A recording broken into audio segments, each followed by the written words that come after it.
আয়াতের মধ্যে আল্লাহ রাব্বুল আলামিনের মুখের বর্ণনা আসতেছে। এই আয়াতের মধ্যে ইয়াদুল্লাহি আল্লাহ তাআলার হাত অর্থাৎ আল্লাহ তাআলার একটা জেসেমের অংশ আসতেছে। ওয়াল্লাজি নাফসি বিয়াদিহি এইখানেও আল্লাহ রাব্বুল আলামিনের একটা জেসেমের অংশের কথা আসতেছে। এইখানেও আল্লাহ রাব্বুল আলামিনের আঙ্গুলের কথা অর্থাৎ জেসেমের একটা অংশ আসতেছে, দেহের কথা আসতেছে। আবার আল্লাহ রাব্বুল আলামিন যে বসে আছেন সেইটারও একটা কথা আসতেছে আরশের উপরের এই আয়াতের মধ্যে। এখন প্রশ্ন হলো এগুলার মানে কি? আসুন সেই বিষয়টা আমরা আলোচনা করতেছি। মনে রাখবেন কোরআনের আয়াতের মধ্যে অথবা হাদিসের এবারতের মধ্যে, কোরআনের আয়াত নিয়ে আগে কথা বলি। কোরআনের আয়াত দুই প্রকার। কোরআনের আয়াত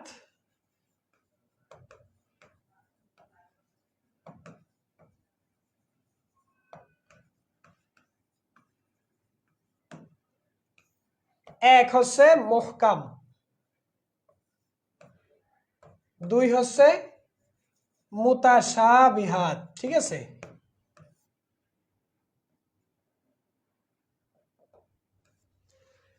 মুহকাম যেগুলো সুস্পষ্ট, যেগুলোর আয়াতের অর্থ এবং উদ্দেশ্য দুইটাই কি সুস্পষ্ট। কিন্তু মুতাশাবিহাত নিয়ে হচ্ছে মূলত কথা। মুহকাম আয়াত কাকে বলে? যেমন ধরো আমি বললাম ইন্নাল্লাহা আলা কুল্লি শাইইন কদির, অর্থাৎ আল্লাহ সমগ্র জিনিসের উপর ক্ষমতাবান। এই আয়াতের অর্থ এবং উদ্দেশ্য দুইটাই আমাদের জানা আছে না? তাহলে সেটা হচ্ছে মুহকাম। তারপরে ধরো যে আরেকটা কথা বলি, লা রাইবা ফিহি, জালিকাল কিতাব লা রাইবা ফিহি, এটা এমন এক কিতাব যেটার মধ্যে কোনো সন্দেহ নাই। যেই আয়াতের অর্থ উদ্দেশ্য দুইটাই বান্দার কাছে স্পষ্ট এবং রাসূল সাল্লাল্লাহু আলাইহি সাল্লাম সাহাবায়ে কেরামকে স্পষ্ট করে দিয়ে গেছেন, সেগুলা হচ্ছে মুহকাম। সেগুলা হচ্ছে কি মুহকাম। আর মুতাশাবিহাত সূরা বাকারা অথবা হয়তোবা আলী ইমরানের মধ্যে আছে যে হুন্না উখারুম মুতাশাবিহাত হুন্না উম্মুল কিতাব, এই জাতীয় একটা আয়াত আছে সম্ভবত, বা আয়াতটা অন্যরকম হইতে পারে, লফজটা ভিন্ন হইতে পারে। তো মুতাশাবিহাত আয়াতের মধ্যে আবার দুইটা প্রকার রয়েছে। কয়টা প্রকার? মুতাশাবিহাত আয়াতের মধ্যে দুইটা প্রকার রয়েছে। এখন মূলত মুতাশাবিহাত আয়াতের মানে কি? মুতাশাবিহাত আয়াতের মানে কি? আসুন আমরা মুতাশাবিহাত আয়াতের মানেটা একটু খুঁজি।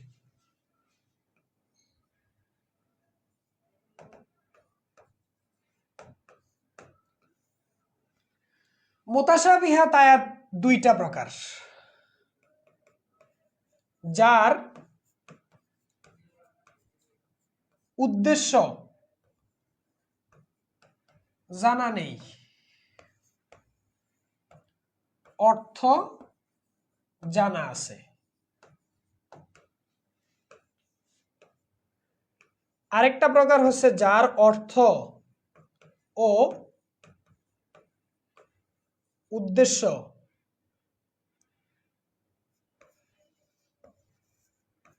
কোনোটাই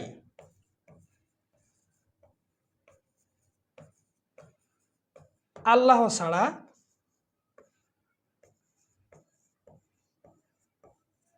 জানেন না। দেখেন এখানে দুইটা ভাগ হয়ে গেল না? মুতাশাবিহাত আয়াত অথবা হাদিস বলেন, হাদিসের ক্ষেত্রে একটা জিনিস পাওয়া যায়, সেটা হচ্ছে এমন হাদিস যেগুলার উদ্দেশ্য জানা নাই কিন্তু অর্থ জানা আছে, সেগুলাকে বলা হয় মুতাশাবিহাত হাদিস। আর মুতাশাবিহাত আয়াতের মধ্যে দুইটা প্রকারই আছে, কয় যার উদ্দেশ্য জানা নেই অর্থ জানা আছে, সে এক প্রকার মুতাশাবিহাত।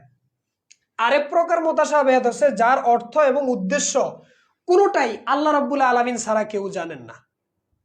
তাহলে এখন প্রশ্ন হচ্ছে এই মুতাশাবিহাত আয়াতের মধ্যে কি কি রয়েছে।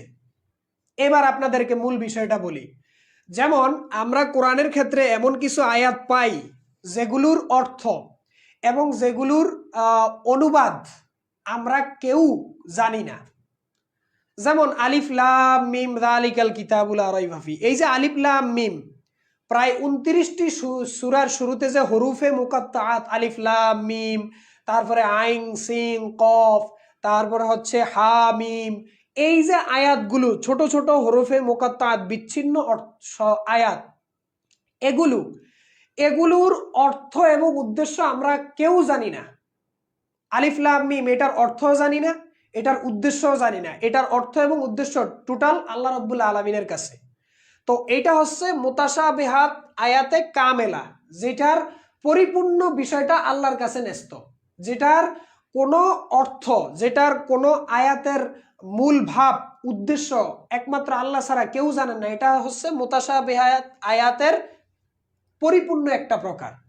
আরেকটা হচ্ছে মুতাশাবিহাত আয়াতের মধ্যে যে আয়াতগুলোর কেবল অর্থ আমরা জানি, বাকি এটার উদ্দেশ্য কি এটা আল্লাহ ছাড়া কেউ জানেন না, এটা আল্লাহ ছাড়া কেউ জানেন না। তবে উদ্দেশ্যটা ব্যাখ্যা করা হয়, অর্থাৎ আমরা ব্যাখ্যা করে বলতে পারি যে এটার উদ্দেশ্য এইটা আল্লাহ রাব্বুল আলামিন নিয়েছেন, বাকি প্রকৃত উদ্দেশ্য আল্লাহই ভালো জানেন। সেইটা হচ্ছে মুতাশাবিহাত আয়াতের আরেকটা প্রকার, অর্থাৎ যেটার অর্থ এবং উদ্দেশ্য কোনোটাই জানা নাই, সেটা হচ্ছে এক প্রকার, অর্থাৎ মুতাশাবিহাত আয়াতে কামেলা। আরেকটা হচ্ছে যার উদ্দেশ্য জানা নাই কিন্তু অর্থ জানা আছে, সেটা হচ্ছে মুতাশাবিহাত আয়াতে কসেরা, অর্থাৎ যেটার উদ্দেশ্য সাময়িকভাবে মানুষ ব্যাখ্যা করে থাকে, অর্থাৎ আল্লাহর সাথে সঠিক ব্যাখ্যা করার জন্য চেষ্টা করে, সেটা হচ্ছে মুতাশাবিহাত আয়াতে কসেরা, অর্থাৎ যেটার উদ্দেশ্য আমরা জানি না, প্রকৃত উদ্দেশ্য আল্লাহই ভালো জানেন, কিন্তু অর্থ আমরা জানি। আসেন সেটা এগুলো আমরা কিভাবে এবার নির্ণয় করব। যেমন আলিফ লাম মিম আইন সিন কফ, তারপরে হচ্ছে এই যে এই জাতীয় হরফে মুকাত্তাআত যুক্ত যেই কোরআনের আয়াতগুলো পাওয়া যায় ছোট ছোট অক্ষরে লেখা, এগুলো হচ্ছে মুতাশাবিহাত আয়াতে কামেলা, যেগুলোর অর্থ এবং উদ্দেশ্য আল্লাহ ছাড়া কেউ জানেন না। বাকি এখন যদি বলি যে ইয়াদুল্লাহি ফাওকা আইদিহিম, আল্লাহর হাত, তারপরে সূরা আর রহমানের শেষে ওয়াজহুন রয়েছে, ওয়াজহু রব্বিকা, কেমন তোমার রবের মুখটাই অবশিষ্ট থাকবে। এখানে ওয়াজহুনের অর্থ আমরা করতে পারতেছি, ইয়াদুনের অর্থ হাত করতে পারতেছি না? তাহলে এগুলার অর্থ আমরা করতে পারতেছি, কিন্তু এগুলার উদ্দেশ্য আমাদের জানা নাই, আমাদের জানা নাই। তাহলে এখানে ইয়াদুনের অর্থ কি হবে, ওয়াজহুনের অর্থ কি হবে?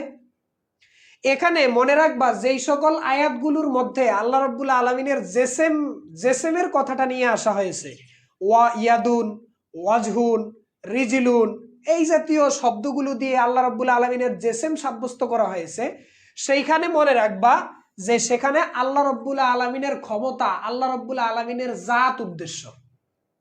ইয়াদুল্লাহি ফাওকা আইদিহিম, তাদের হাতের উপরে আল্লাহর হাত, তার মানে হচ্ছে তাদের হাতের উপরে আল্লাহর ক্ষমতা। সোজা কথা, ইয়াদুনের অনুবাদ হাত করা যাবে না। হাত যদি অনুবাদ করতে যায় তাহলে কেমন যেন সাধারণ সৃষ্টির সাথে তুলনা হয়ে যায়। অতএব ইয়াদুন মানে হচ্ছে ক্ষমতা, ইয়াদুন মানে হচ্ছে কি ক্ষমতা, যেটার সাথে আল্লাহর জাত সম্পৃক্ত। ওয়াজহুন, আল্লাহ রাব্বুল আলামিন, পৃথিবী সব ধ্বংস হয়ে যাবে, আল্লাহ রাব্বুল আলামিনের মুখটাই বাকি থাকবে। এর মানে কি আল্লাহ রাব্বুল আলামিনের পুরো জাত, অর্থাৎ আল্লাহ রাব্বুল আলামিনের ক্ষমতাটাই এখানে কি থাকবে, বাকি থাকবে। কারো কোনো ক্ষমতা পৃথিবীতে আর থাকবে না, সব ধ্বংস হয়ে যাবে। তাহলে আল্লাহ রাব্বুল আলামিনের যেই আয়াতের মধ্যে হাত, মুখ, কান, পা এগুলো সাব্যস্ত করা হয়েছে আল্লাহ রাব্বুল আলামিনের, ওয়ায়াবকা ওয়াজহু রব্বিকা, তারপরে ইয়াদুল্লাহি ফাওকা আইদিহিম, এরপরে আর রহমানু আলাল আরশি ইস্তাওয়া, এইসব জায়গায় আল্লাহ রাব্বুল আলামিনের উদ্দেশ্যটা নেওয়া হবে জাত হিসেবে, আর তার ক্ষমতার অনুবাদ করা হবে। তাহলে হাদিসের ভিতরে কিভাবে আসছে?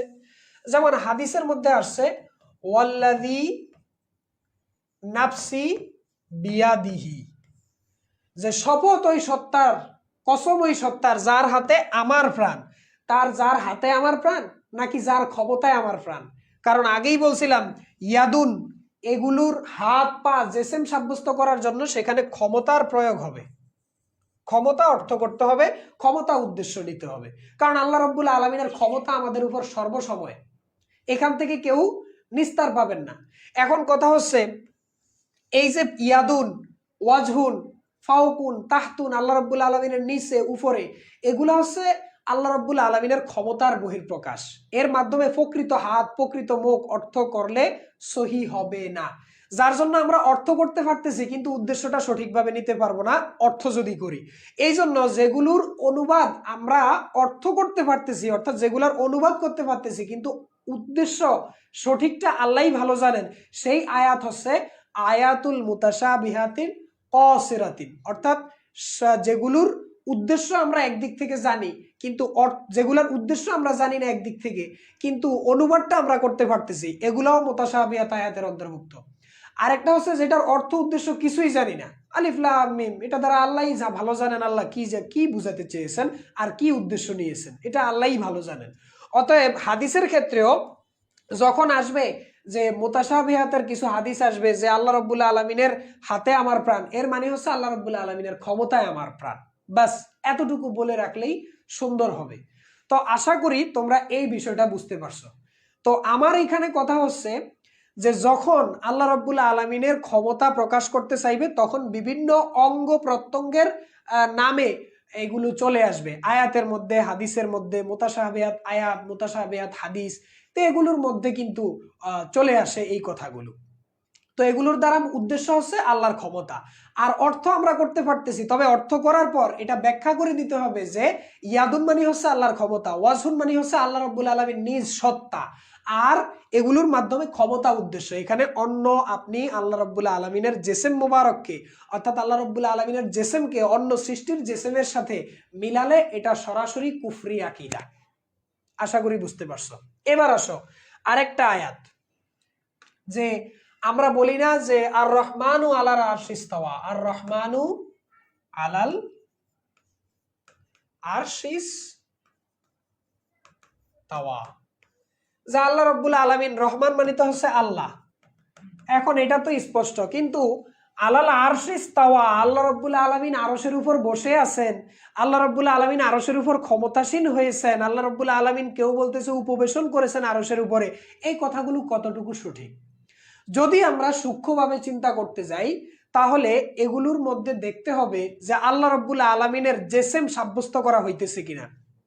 যেমন ধরো এটা একটা চেয়ার, কেমন, এখন এটা একটা চেয়ার, আরশ মানে কি, আর শব্দের অর্থ কিন্তু চেয়ার বা বসার স্থান, কি কার, আল্লাহ রাব্বুল আলামিনের চেয়ার, আল্লাহ রাব্বুল আলামিনের বসার স্থান, কেমন জানি এরকম অনুবাদ হয় না? কিন্তু এই অনুবাদ করা যাবে না, এই অনুবাদ করা এবং এই অনুযায়ী বিশ্বাস করে এটা কুফরি। কেন? কয় চেয়ার যখন আমরা বসার জন্য বানাই তখন চেয়ারটা অবশ্যই মানুষকে বসার জন্য মুখাফিকি করতে হবে, তার মানে চেয়ারটা হচ্ছে একটা সৃষ্ট জিনিস, একটা সৃষ্টি, আর আল্লাহ হলেন স্রষ্টা, তাহলে আল্লাহ রাব্বুল আলামিন তো সৃষ্টির মধ্যে প্রবেশ করতে পারেন না, অর্থাৎ আল্লাহ রাব্বুল আলামিন সৃষ্টির মধ্যে যদি প্রবেশ করেন তাহলে তো তিনি স্রষ্টার গুণে গুণান্বিত হতে পারেন না, অর্থাৎ স্রষ্টা হিসেবে নিজেকে দাবি করতে পারবেন না। অতএব এটা যেহেতু অসম্ভব, তাহলে আল্লাহ রাব্বুল আলামিনের ক্ষেত্রে আরশে বসা এই বিষয়টা সাব্যস্ত করাটাও অসম্ভব এবং এটা সাব্যস্ত করে বিশ্বাস করাটা কুফরি। তাহলে আল্লাহ রাব্বুল আলামিন আরশের উপর বসে আছেন এই অনুবাদ করা যাবে না, বরঞ্চ করতে হবে আল্লাহ রাব্বুল আলামিন আরশের উপর ক্ষমতাসীন হয়েছেন, যেমনি ভাবে তিনি অন্যান্য সৃষ্টির উপরে ক্ষমতাসীন আছেন, কারণ আরশটা হচ্ছে আল্লাহ রাব্বুল আলামিনের সৃষ্টি, আরশটা হচ্ছে কি আল্লাহ রাব্বুল আলামিনের সৃষ্টি, কারণ স্রষ্টা কখনো সৃষ্টির মুখাফিকি হতে পারেন না। কেন?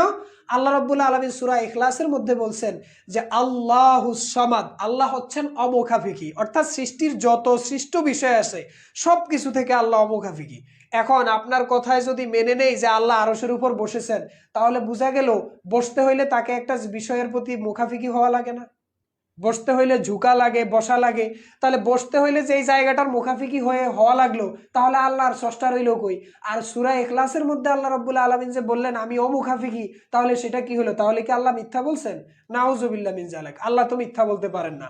অতএব যে এটা বিশ্বাস করবে যে আল্লাহ রাব্বুল আলামিন আরশের উপর বসে আছেন, তাহলে তার কুফরি আকীদায় বিশ্বাস হবে, কারণ তার ঈমানের মধ্যে ত্রুটি রয়েছে এবং সে কুফরি করেছে। অতএব আল্লাহ রাব্বুল আলামিন স্রষ্টা, তিনি আরশের উপরে ক্ষমতাসীন হয়েছেন, যেমনি ভাবে তিনি অন্যান্য সৃষ্টির উপর ক্ষমতাসীন হয়েছেন। আর আরশ হচ্ছে আল্লাহ রাব্বুল আলামিনের একেবারে সবচেয়ে বড় সৃষ্টি। সমগ্র আসমান জমিন এগুলোকে যদি এক জায়গায় রেখে আরশের সামনে রাখা হয়, তাহলে একটা টিকটিকির ডিম যেমন দেখা যাবে, ঠিক আটলান্টিক সমুদ্রের মধ্যে একটা টিকটিকির ডিম রাখলে যেমন দেখা যাবে, ঠিক তেমনই দেখা যাবে এই আরশের সামনে পুরো জমিন আসমানকে যদি এক জায়গায় রাখা হয়, আরশের সামনে এনে রাখা হয়, ঠিক ওই আটলান্টিক সাগরের মধ্যে টিকটিকির ডিম রাখলে যেমন দেখা যাবে ঠিক এমন দেখা যাবে। কিন্তু আরশটা একটা সৃষ্টি, আরশও অন্যান্য সৃষ্টির মতোই সৃষ্টি। তাহলে সৃষ্টির প্রতি আল্লাহ রাব্বুল আলামিন মুখাফিকি হয়ে গেলেন, বিষয়টা কেমন না? অতএব এই আকীদা পোষণ করা যাবে না, এই অনুবাদও করা যাবে না যে আল্লাহ রাব্বুল আলামিন আরশে বসে আছেন। কারণ আরশে বসতে হলে তাকে আরশের মুখাফিকি হতে হয়, এটা তো আল্লাহর জন্য অসম্ভব। তাহলে যারা বলবে যে আল্লাহ রাব্বুল আলামিন আরশে বসে আছেন, তাদেরকে একটা প্রশ্ন করা হবে। প্রশ্নটা এইভাবে করবেন যে আল্লাহ রাব্বুল আলামিন কি স্রষ্টা নাকি সৃষ্টি? আর আরশ কি সৃষ্টি নাকি স্রষ্টা? আরশ যদি আল্লাহ রাব্বুল আলামিনের সৃষ্টি হয়, তাহলে দেখবেন ওই লোক অবশ্যই বলবে যে হ্যাঁ, আরশ আল্লাহর সৃষ্টি। তাহলে এখন প্রশ্ন করবা যে আরশ যদি সৃষ্টি হয়, তাহলে আল্লাহ সৃষ্টির দিকে মুখাফিকি কেন হবেন? কারণ আরশ সৃষ্টির প্রতি মুখাফিকি হওয়া তো আল্লাহর পক্ষে অসম্ভব। আপনি অসম্ভব বিষয়টাকে কেন আল্লাহর উপর সম্ভব করে দিচ্ছেন আপনার এই আকীদার মাধ্যমে? এটা তো অসম্ভব। অতএব আল্লাহ রাব্বুল আলামিন সমস্ত যত মুহতাজ বিষয় আছে, প্রয়োজনীয় বিষয় আছে, সমুদ্র হাজত থেকে তিনি মুক্ত। অর্থাৎ অভাব অনটন কোনো কিছুই তাকে বেষ্টন করতে পারে না। এবার আসেন দ্বিতীয় কথা, যখন আমরা কোনো চেয়ারের উপর বসি, কোনো আসনের উপর বসি, তখন আসনের উপর বসতে হইলে দেখা গেল চেয়ারটা আমাকে কি করে আছে? বেষ্টন করে আছে, অর্থাৎ চেয়ার আমাকে ঘিরে রাখছে, আছে না এরকম চেয়ার? তাহলে আরশের উপর যদি আল্লাহ বসেন, অবশ্যই আরশ আল্লাহ রাব্বুল আলামিনকে ঘিরে আছে, এমনই তো বুঝায়। কিন্তু এটাও কুফরি। কিভাবে? আরশের উপর যদি আল্লাহ বসেই থাকেন, তাহলে আরশ আল্লাহ রাব্বুল আলামিনকে কি করলো? ঘিরে রাখলো। কেমন যেন আরশের থেকে আল্লাহ রাব্বুল আলামিন ছোট হয়ে গেল। নাউজুবিল্লাহ, এটা তো অসম্ভব। কারণ আমরা যার উপরে বসি সেটা আমাকে ঘিরে রাখছে, সেটা আমাকে বহন করে রাখছে, আমি তার উপর মুহতাজ, কেমন যেন সেই বিষয়টা আমাকে বেষ্টন করে রাখছে না? অথচ আল্লাহ রাব্বুল আলামিন কোরআনে কি বলছেন? যে ওয়ালা ইউহিতু বিশাইইম মিন ইলমিহি, অর্থাৎ তার এলেমকে কোনো কিছুই ঘিরতে পারে না। অর্থাৎ আল্লাহর জাতকে কখনোই ঘেরা সম্ভব নয়, আল্লাহকে কখনো ঘেরা সম্ভব নয়, আল্লাহকে বেষ্টন করা সম্ভব নয়, বরঞ্চ তিনি সৃষ্টিকে বেষ্টন করে আছেন। তাহলে এটা কিভাবে সম্ভব? আল্লাহ আরশের উপর বসে আছেন, এটা তো অসম্ভব। তাহলে দুই দিক থেকেই প্রমাণিত হয় যে আল্লাহ আরশের উপর কি নেই? বসে নাই, বরঞ্চ তিনি আরশের উপর ক্ষমতাসীন হয়েছেন। অতএব এই ধরনের তর্জমা, এই ধরনের আকীদা বিশ্বাস থেকে বের হয়ে আসতে হবে। কারণ তোমাদের সামনে এমন কিছু হাদিস আসবে তাকদীরের মধ্যে, যে ক্ষেত্রে মুতাশাবিহাত হাদিস, মুতাশাবিহাত আয়াত আসবে, সেগুলোর বোঝানোর জন্য তোমাদেরকে এই বিষয়টা বোঝালাম। তোমরা কতটুকু বুঝতে পারছো আমাকে কমেন্টসে জানাও। তো এটা হচ্ছে মূলত আকীদা বিশ্বাস।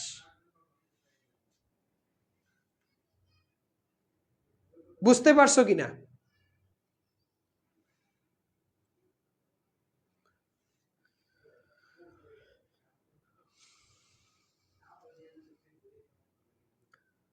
আমাদের সাথে যুক্ত হয়েছে সুমা মারি। আচ্ছা, আজকে মনে হয় প্রশ্ন করছিল একটা মান্তিকের, সম্ভবত। ইসমাইল বিন বিল্লাল আমাকে সালাম দিয়েছে, ওয়ালাইকুম আসসালাম।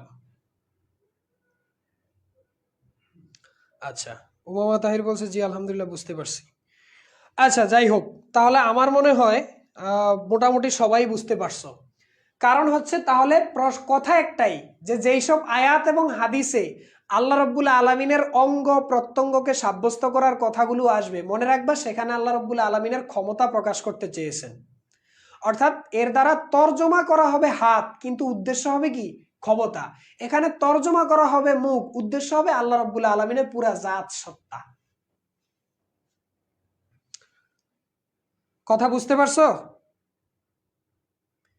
এইগুলা খেয়াল রাখবা। দেখবা যে তোমাদের সামনে অনেকেই বলবে, অনেক আলেম ওলামা আসবে, বলবে যে আল্লাহ রাব্বুল আলামিন আরশে বসে আছেন, এটা করতেছেন, সেটা করেছেন। না, এগুলা টোটালি ভ্রান্ত কথা। কারণ আরশের উপর আল্লাহ রাব্বুল আলামিন কখনোই বসতে পারেন না, আর আল্লাহর পক্ষে আরশে বসা সম্ভব না। আল্লাহ কিভাবে আছেন সেটা আল্লাহই ভালো জানেন। ব্যাস, এটা হচ্ছে সহজ উত্তর, যে আল্লাহ কিভাবে আছেন, কোন হালতে আছেন, কোন কাইফিয়তে আছেন, কিভাবে তিনি পৃথিবী পরিচালনা করতেছেন, এটা আল্লাহ রাব্বুল আলামিন ভালো জানেন।